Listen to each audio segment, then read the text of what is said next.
Thank you very much. It's a great pleasure and honor to be here. I didn't know when they invited me I was going to be following the 4-H girls. That's a pretty hard act.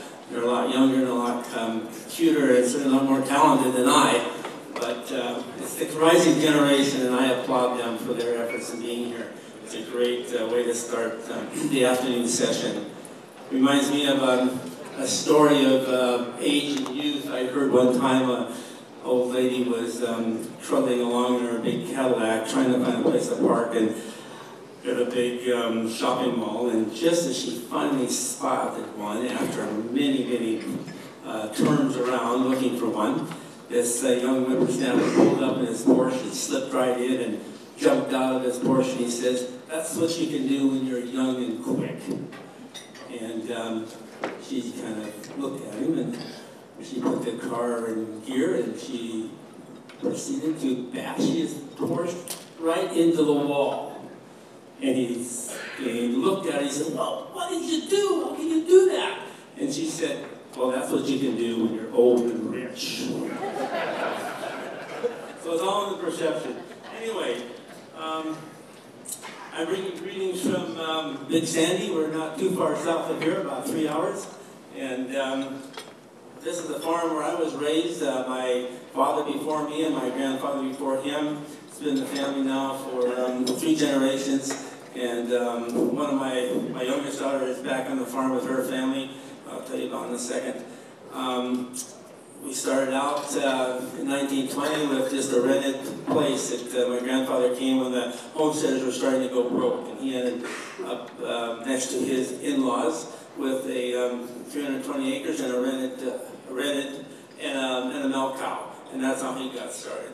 My father came back after World War II, and by that time we were up to 1,800 deeded acres, and he was an early adapter of chemical agriculture as they developed and were introduced into our area at that time. I came back to the farm in '78, and I was an early adapter of organic systems that was started in about that time. For those of you, let's see, they gave me I know which way to use this thing. Well, I should have my kids here for this. Which one? Oh, there's, okay.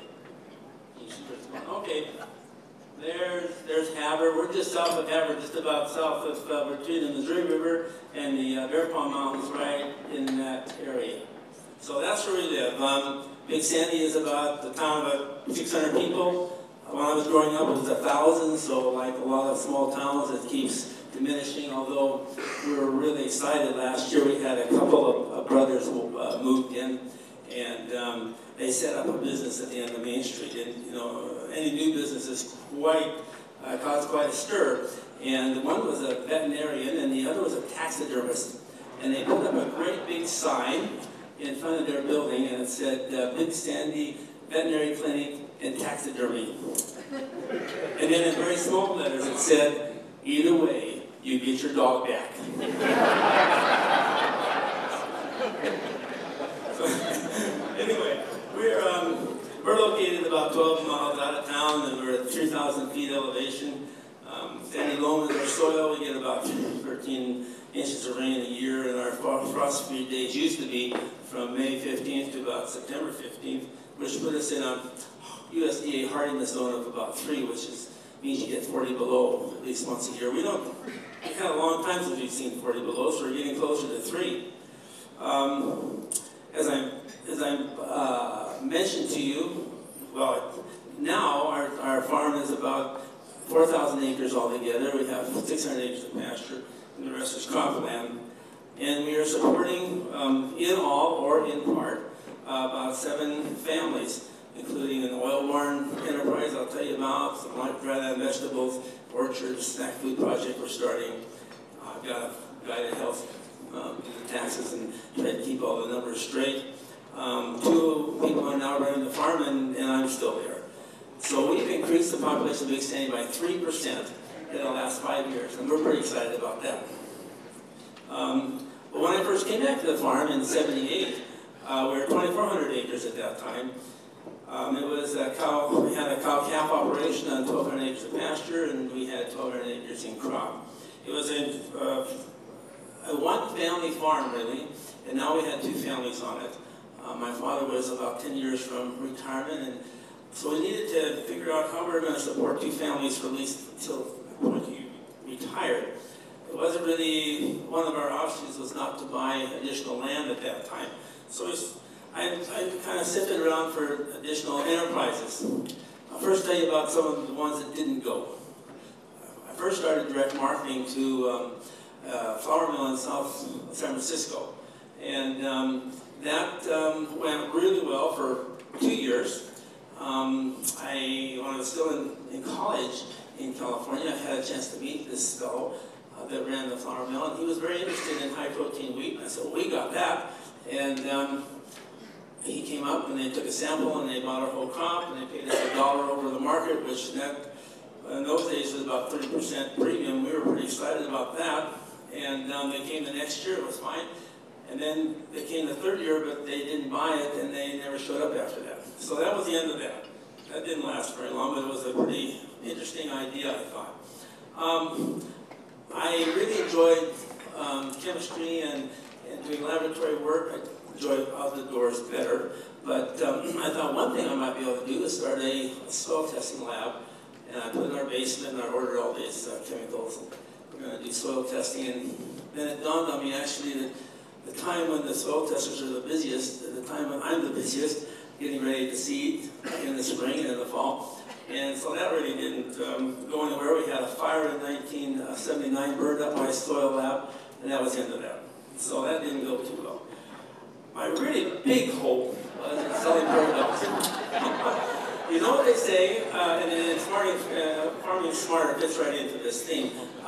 If you can turn your liabilities into assets, you see, you can really do well. Well, we have a lot of prairie dogs, and I had a fellow call me up from Japan, and they were selling prairie dog puppies, and they were getting from Texas. And they didn't want to deal with these people anymore in Texas. Most of the puppies came to them cut. They would suck them out of the ground in a big vacuum, and they would cut their hides, and they'd put them in a box, and by the time they got to Japan, they're all infected, and most of them died. And I said, well, I can do better than that. I said, we'll fill the holes with water, and when they swim up, we'll just catch them like fish with a net, and you won't be damaged, and how would that be? And they said, wow, we'll pay $100 a puppy. I said, wow, that would be fantastic. And they came and looked at my prairie dogs, and it was about this time of year. And I said, well, you're not going to see many. And I showed them where the mounds were, and you can kind of see them through the snow. So they were impressed with that. And then I started into the paperwork required to ship live animals across borders and overseas. And I never got to the end of that, looking through all the veterinary requirements and everything. So that was a great idea, but it didn't go anywhere. The next enterprise that actually did go somewhere was a flour mill that I started in Fort Bend, which is about 50 miles away from us. I had remembered the idea of that we had received when we were selling our grain directly to flour mills in California. And I had a cousin from California show up on my doorstep one time, and this is about '83, and he didn't have a job. He was about my age, and he said, I think I'm going to create a job selling pheasants to high-priced restaurants. And I said, well, why don't you see if you can sell my grain to high-priced bakeries in Southern California? And I said, that'll be a lot easier than growing pheasants. And he went home, and he called me up in a week, and he had a customer. And they wanted a truckload a week of grain, all cleaned and bagged. And I thought, wow, this is going to be a good business. And we started in as grain brokers. And I always heard that the middleman really is the one who makes the money, right? We all heard this. And I got to find out for myself it was true. The first 3 months we were in business, I had enough money to buy a computer. And in those days, that was quite a novelty. And I was really thinking this is a lot of fun. But it was so simple that anybody could copy me, and anybody could come in and nickel less or whatever and take me out of business. So I was a little concerned about that. Our customers wanted us to provide them a stone ground flour. And we have a bakery in Great Falls called Great Harvest, and they have a mill right in their bakery. And I said, well, this is a great idea. Why don't you put the stone mill in your bakery? And they said, oh, no, we can't do that. We've got air quality laws in California, and they'll never stand for that. I said, you buy the stone mill, we'll buy everything you can produce. So I said, okay, well, we'll try that. And I went to California for a food show. I met a fellow from Kootenai Lake here in British Columbia, right next door. And he was selling mills from Austria. And they were big wooden, looked like a piece of furniture to put in the living room. Were really pretty, with granite stones that he claimed would make wonderful flour. And he said, all you have to do is plug it in the wall. And I bought that. And when I got home, not only could I not plug it in the wall, since it had the European plugs, nothing else worked right either. So we were quite a challenge figuring out how to make it run. But I had a good friend in Great Falls who was selling insurance, and I said, why don't you come to work for me and you'll be my flour miller? And he hated his job. I knew he hated it. And I said, and we'll make money and we'll have fun. And he got all excited. He went home and told his wife. He says, we're going to move to Fort Benton and I'm going to be a flour miller. And she cried. But he came with me anyway, and we took off. We had a cleaning plant for that, and it really wasn't a big money maker for me. I finally sold the whole business about 1999, but it was a springboard really to a lot bigger things. And it really enabled the farm, our farm, to be profitable in ways it hadn't been before, because we could direct market everything through the flour mill. So our next big switch on the farm was a switch to organic. We had our first, again, it was a response to customers who said, gosh, can you find some organic grain? Well, I couldn't find any organic grain.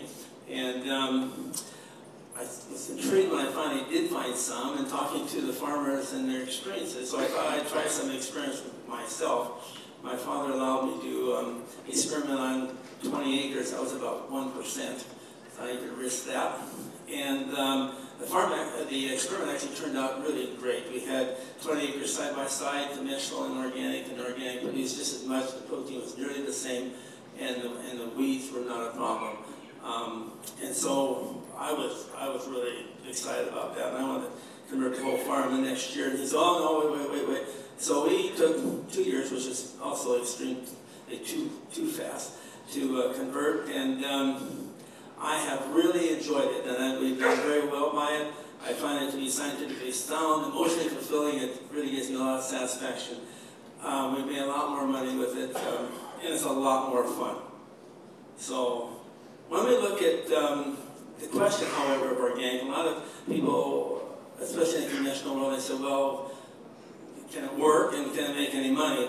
And I think that if you're going to change a system, you really need to study what's happening in your current system and how to change to a new system, and study, in this case, going from conventional to organic. We're really trying to reduce cost of inputs, increase the value of our outputs, and then maintain as much yield as possible. Well, we found county-wise, our yields did go down. We were above the county averages. Now we're right close to county averages, sometimes just a little below. We are further below when we're wet years. We're about average in average years, and in really droughty years, we're above what the neighbors are doing, because their stuff dries up a lot quicker than ours. I found a very interesting chart. I heard a fellow speak a few weeks ago, and I asked him if I could use this. This shows in the Golden Triangle, that's not so far from here, from the line from Havre to Great Falls to Shelby in that triangle. But I'd be very interested to see what you would find in southern Alberta. Probably wouldn't be much difference. The production over the last 40 years has shown that farmers generally have been able to be more and more productive. But the cost of that extra production continues to rise right along with the production, so that the net in some years is actually minus. The cost of producing more and more costs more and more.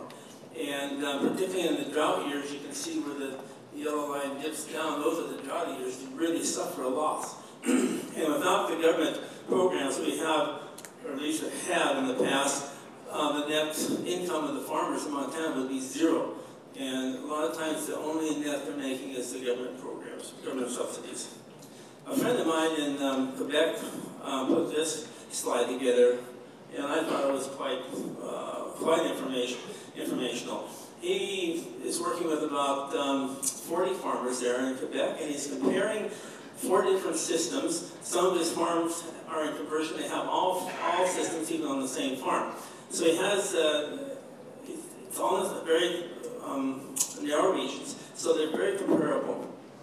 And he's comparing intensive cheese, meaning the chem-fowl, and compared to conventional summer fallow operations, to agriculture and transition to organic, and then organic.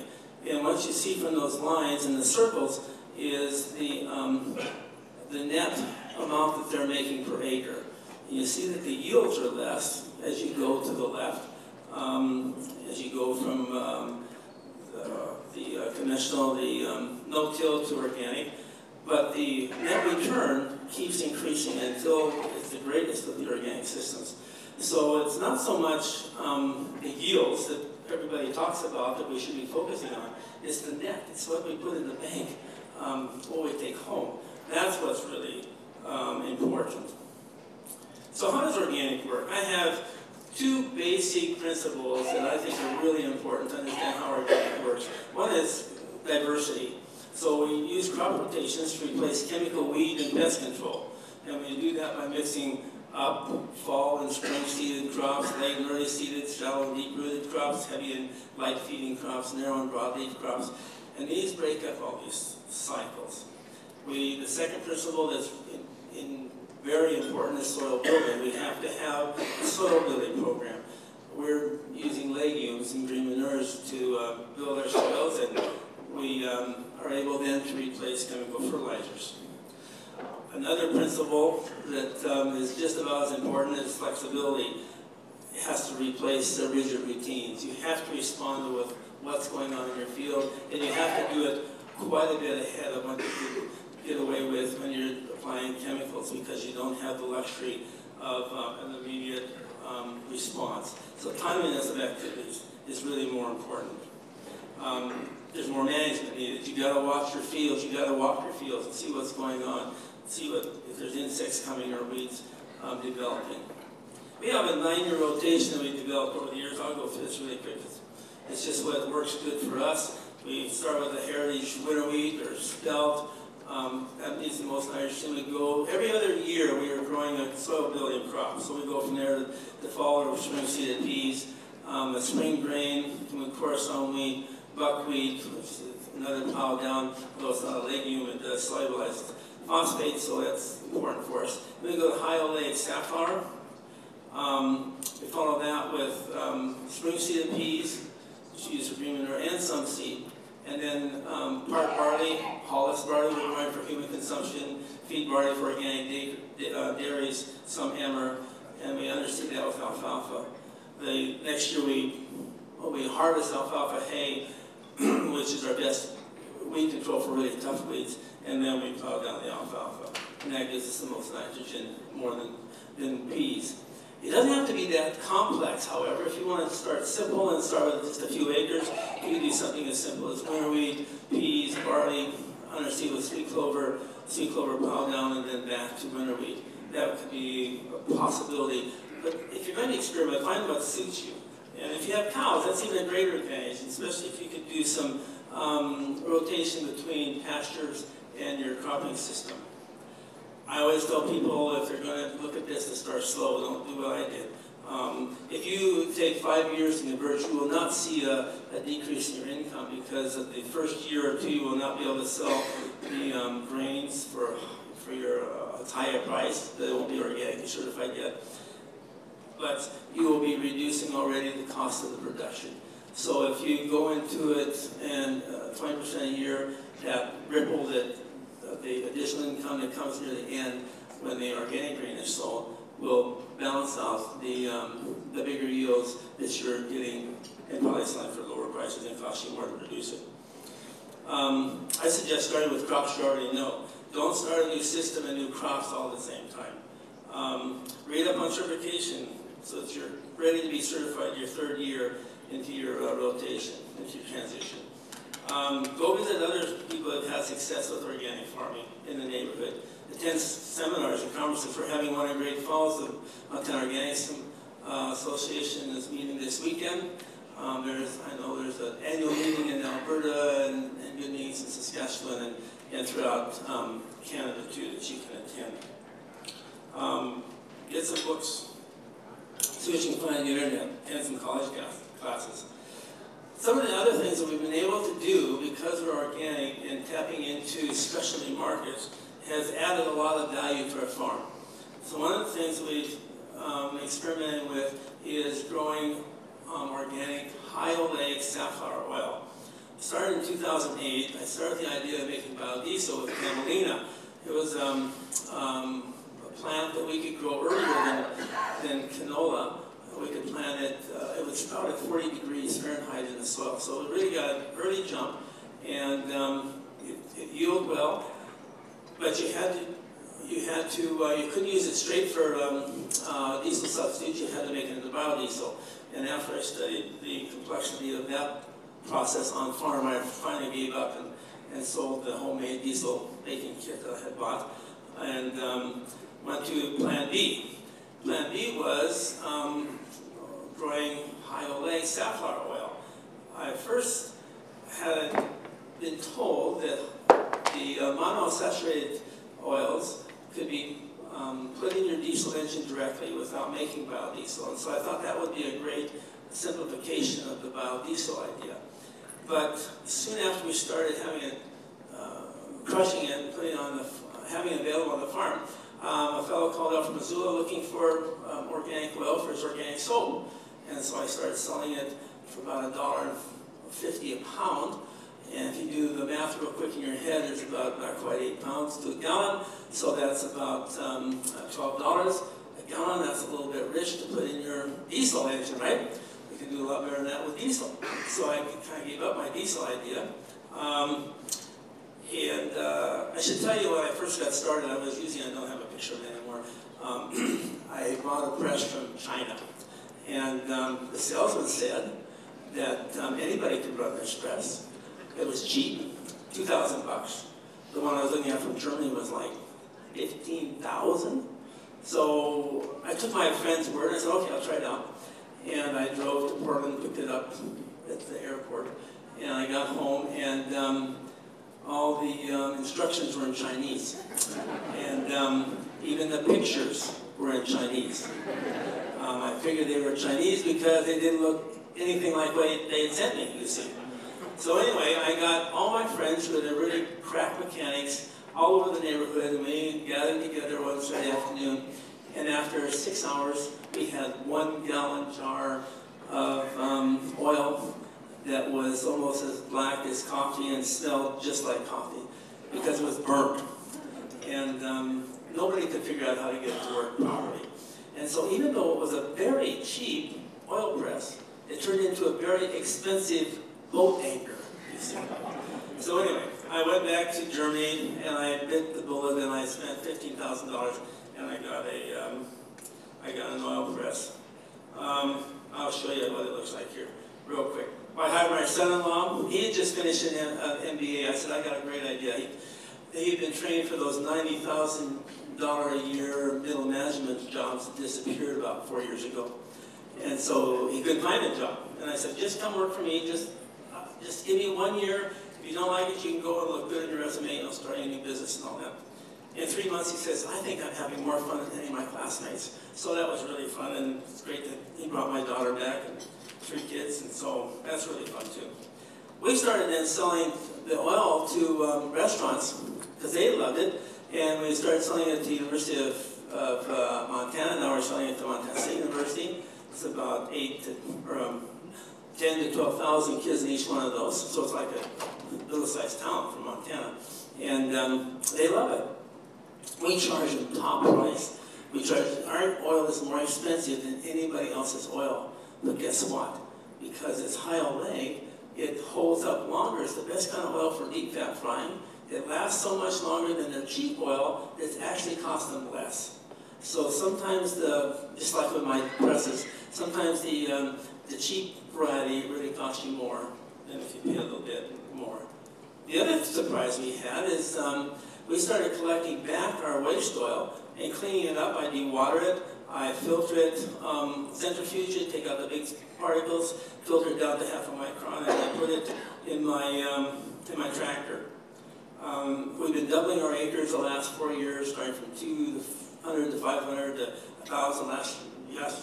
Last year was, or this year just finishing, we were 2,000, and now we're contracting with 4 or 5 different neighboring farms. This is what the oil, and we call our business the oil barn, because I sold my cows. I forgot to tell you that story. I sold my cows when I started my flour mill because I started traveling to food shows, and my wife said, I'm not going to stay home and feed these cows.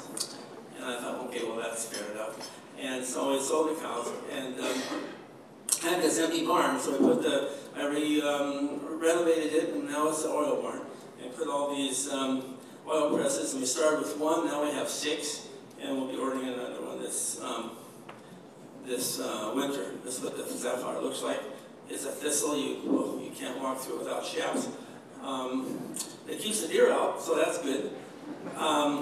So when we get done filtering our oil, I put it in my tractor, and the tractor needs to be started on diesel, and heats up, and then it has this heat exchanger, and it warms up the oil to 160 degrees. At 160 degrees, the computer opens up a switch, and the tractor can't tell the difference that it's on vegetable oil now instead of diesel. You can't feel anything, hear anything different, and the energy output is about 94, pretty close, 93, 94% of diesel. So we're really excited about that. I put about 1,000 gallons through this last year, and I'm really having fun with this.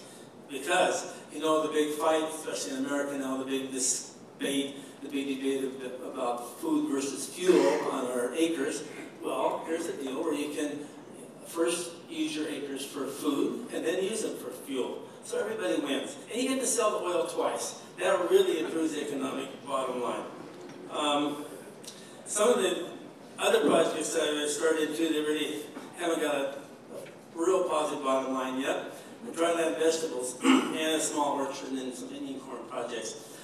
I have been at the belief now, of course, with gas prices, at least in Montana, are falling like a rock. That's kind of amazing. And we don't seem to be talking about the oil crisis anymore.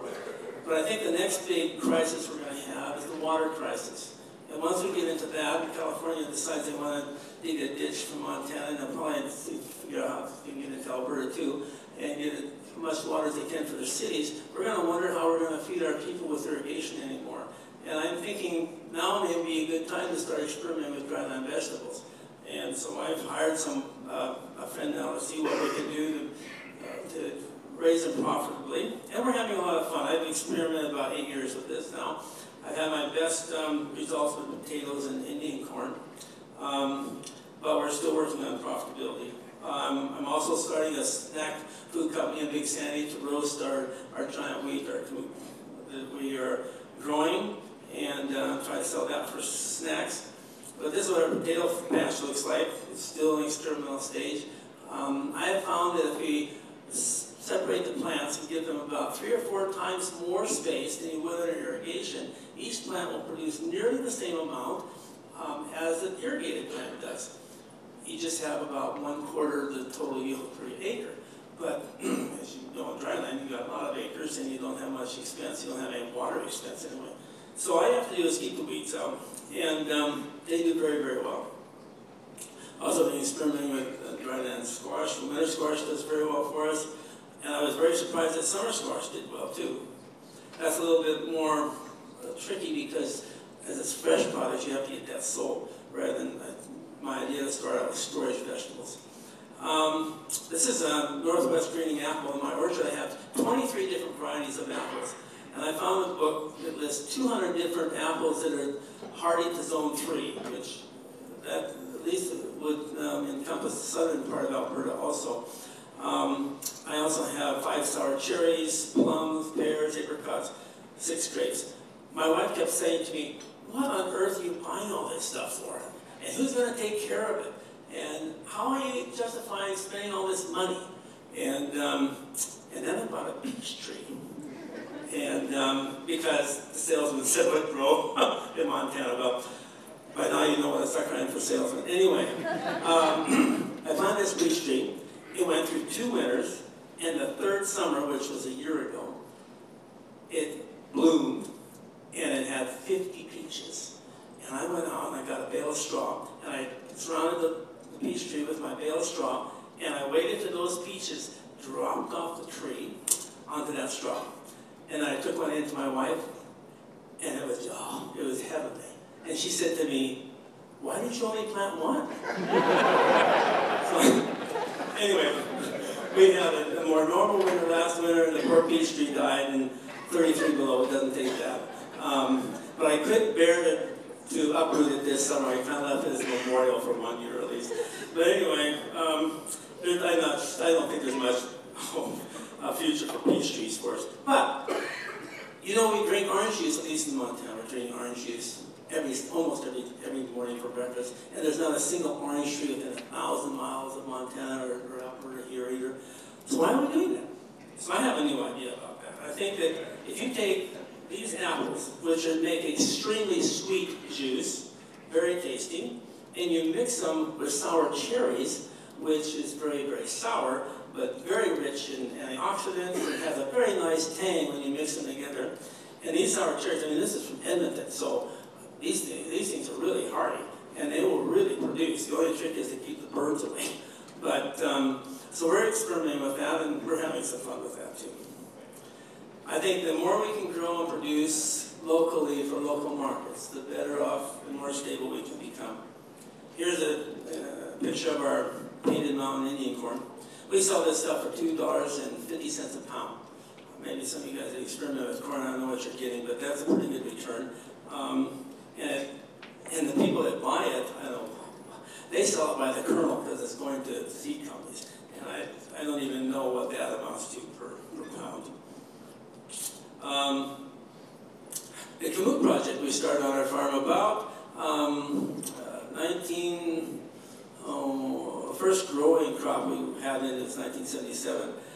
This is an ancient grain that reportedly came out of the tombs of Egypt. At least that's the story was told. I saw an old man passing out this grain at the county fair when I was about 14 or 15. And he said, "Hey sonny," he says, "would you like some of King Tut's wheat?" And I said, "Oh, well, sure, yeah." And he had a coffee can, he was pouring it out into my hand, and it was giant. It was a giant wheat, so it was quite a novelty. And the story went that a fellow from our county had been in Portugal in the service, and a friend of his had gone to Egypt and came back with this little cup full of wheat that he told or claimed that he had taken out of the tomb. Well, there's only a few problems with that story. First of all, most of the tombs are cleaned out by that time, by the end of World War II. Those that aren't are pretty well guarded. They don't let you go digging in tombs unobserved. And there's never been one single verified, documented example of wheat coming out of a tomb that's actually sprouted. But anyway, no one cares about any of that because they love the legend, they love the story. So anyway, no one had anything or any idea of what to do with it. So it was just grown as a novelty, and after a few years it disappeared. I was just finishing graduate school in 1977 in California, and I was eating a package of corn nuts one day. And at the back of the package it says corn nuts, made with a giant corn. And I thought, wow, I wonder if corn nuts would be interested in a giant wheat. So I called them up, and that they weren't owned by Mars, they were their own company, and they were located in Oakland, only a few miles away. And they said, sure, we'd be interested in something like that. And I called up my dad, and I said, Dad, see if you can find some of that old King Tut's wheat. And he found about it, with a week he called back, and he said he found about a pint jar half full, and he sent me a couple of tablespoons. And I sent the corn nuts and called them up in a couple of weeks, and they said, this stuff is fantastic. We would like to buy about 2,000 pounds. And I said, oh, well, I didn't really know how to tell them. I not only did not have 2,000 pounds, I didn't have a bucket full. And I said, if you can just hold that thought for about 2 or 3 years, I'll have everything you can produce, you want. And I thought I'd see if the story went both ways. And in in 2 years, when I called them back and I said, okay, I've got a few hundred pounds, we're going to seed, they weren't interested anymore. And the guy that was doing the project had left and moved on, and so that was the end of that. It didn't go anywhere. We took it to a food show in '86, and my dad passed it around and showed it to about 2,000 or 3,000 people. And finally, one person in 3 days said, "Oh, that's just what I want." He said, "If you plant that, I'll grow everything you can produce." He says, and so we went home and we planted all 50 pounds that we had in the garage or in the barn, and we've been planting it ever since.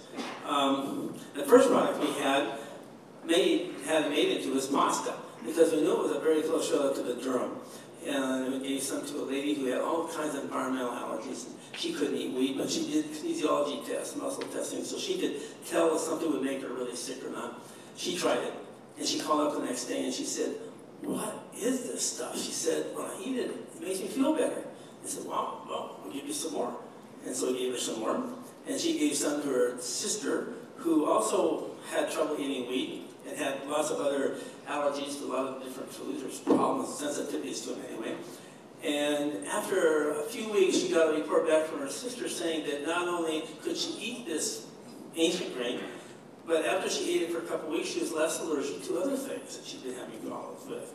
They said, "Wow, that's something's very different about this grain." So we're going to take good care of this and try to figure out whatever we can about it. And we've been now doing research, and we have over a dozen different publications in top-rated journals, not the online stuff that you hear about sometimes. Peer-reviewed, mostly done in Bologna and University of Bologna and University of Florence. And we have found that this grain has higher levels of antioxidants than modern wheat, which we suspected. But what we didn't imagine and didn't suspect, that it is anti-inflammatory. It has anti-inflammatory properties. And modern wheat, in comparison, was causing inflammation at low levels. And the last paper we published was on IBS study in the irritable bowel syndrome. And it's a double-blind study, even the professors didn't know who was getting what. And the two groups were divided in two. They modern wheat for 6 weeks, ancient wheat for 6 weeks. Then they had a washout period for 6 weeks and switched over and ate the other crop. And every week they had to report if their symptoms were better or worse, and what symptoms were bothering them. At the end, when they compared all the results, there's very little difference in the modern wheat. But for those eating the ancient wheat, every single one of them, there was 25 or so in the study. It was a small study, but every single one had 50 to 100% improvement in their symptoms. And then they took blood samples to see what the blood markers were saying, and the blood markers substantiated what they were feeling.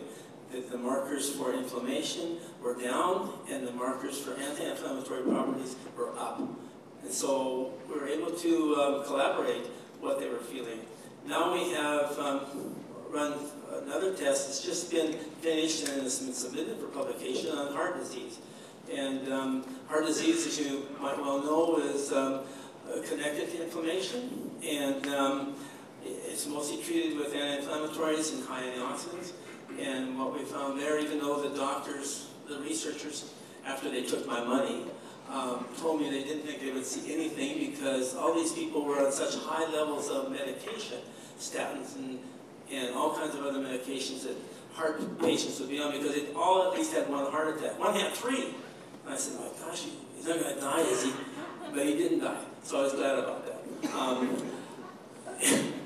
Well, for obvious reasons. But anyway, at the end of the study, not only was there a conclusive finding, but every single parameter they looked at had a significant difference between the ancient wheat and the modern wheat. So we're pretty excited about that. Our next study is going to be on diabetes, because we saw signs of it also helping with that. Everything that is autoimmune disease or chronic illness, most of them are related to inflammation in some way.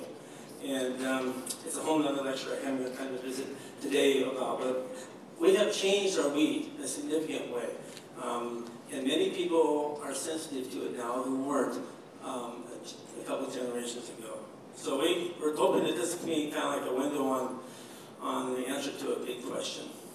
We registered a trademark, we did variety protection certificate, that's all run out by now, but we tried to protect it and to market it in a way that was unique. The trademark is Kamut, is an ancient Egyptian word for wheat, and it means that it's always grown organically, it's always 100% ancient, and not been hybridized or mixed with anything, any marketing.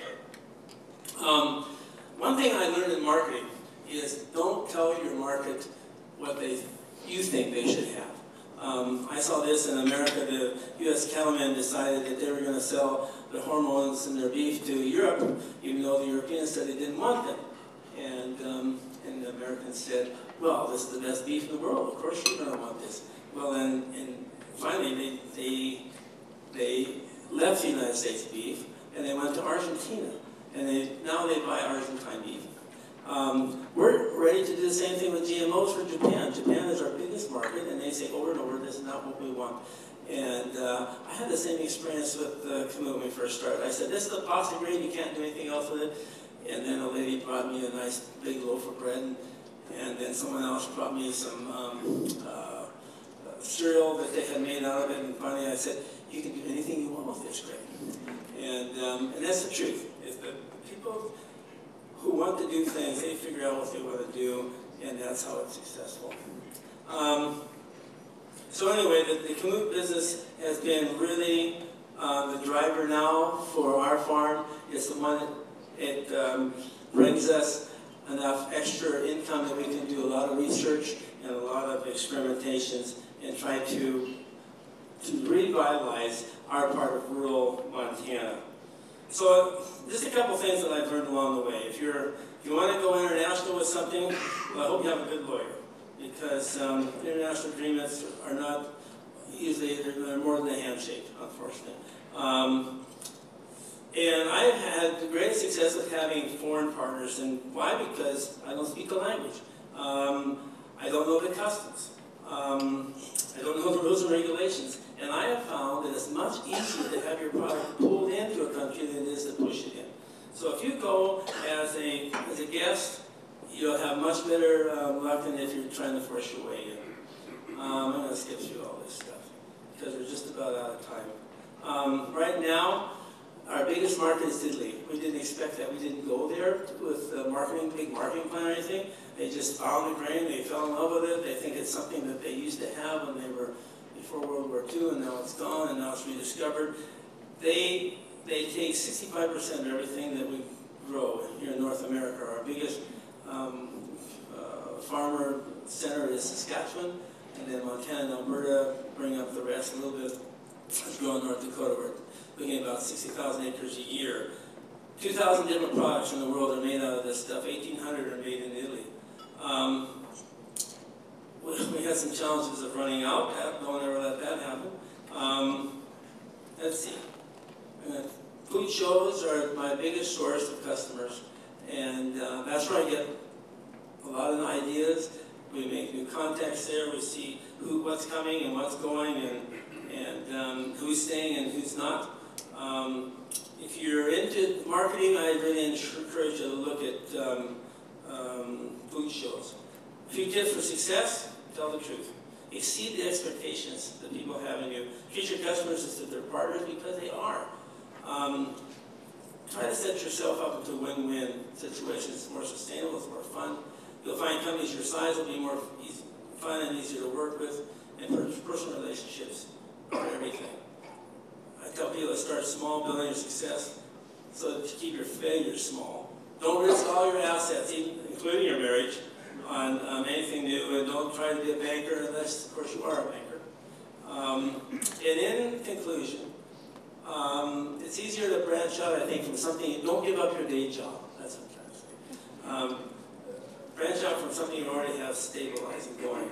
Because when you start a new business, it's going to take longer than you think. It's going to be more difficult than you imagine. It's going to cost more. And most everybody will think you're crazy when you first start. If you have problems with people thinking you're crazy, then you might not want to be doing this. And don't be discouraged. When people tell me no, that's in my mind it says, not now. And don't be discouraged when they say you can't do it or it won't work and all that kind of stuff. Believe in yourself, your vision, keep trying, find solutions, be flexible. A couple people that get the milk cops really want a place of solitude to think.